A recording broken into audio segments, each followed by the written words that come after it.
काय दिवसभर प्रचार करताय मयूर भाऊचा, कशा पद्धतीने प्रतिसाद लाभतोय? मोठ्या तरुणांची फळी या ठिकाणी प्रचारासाठी एकवटली आहे. अगदी मोठ्या प्रमाणामध्ये युवक वर्ग पूर्ण बाहेर पडलेला आहे.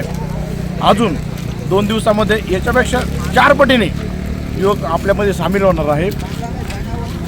काही राष्ट्रवादीचे कार्यकर्ते देखील तुमच्या संगती या ठिकाणी प्रचारासाठी दिसतात. इथं पक्षीय विषय नाही, इथं मित्र पक्षाचा विषय आहे. सर्व पक्षीय मित्र एकवटलेले आहेत मयूर भाऊसाठी.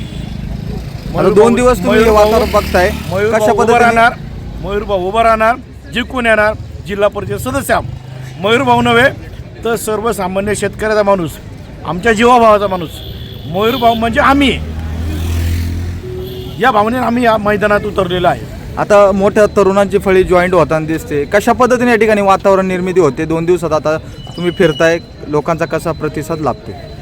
उत्स्फूर्त प्रतिसाद. पक्षाचा लोकांचा पक्षावरती विश्वास राहिलेला नाही आहे. सगळ्यात महत्त्वाचा विषय आज इकडून तिकडं ह्या उड्या जे चाललेल्या आहेत त्याच्यामुळे लोक पूर्णपणे नाराज आहेत. लोकांनी सांगितलेलं आहे आम्ही मयूर भाऊ सोबत आहोत. पक्षापेक्षा माणसावर विश्वास ठेवायचा असं लोकांनी सांगितलेलं आहे. म्हणजे पक्षापेक्षा माणूस महत्वाचा. हो, जनतेचा असा विश्वास आहे. आम्ही फिरता सगळ्यांकडून जे जाणतोय आता ते लोकांकडूनच या प्रतिक्रिया येतात. 100% आम्ही जिंकणार आणि निवडून येणार. एक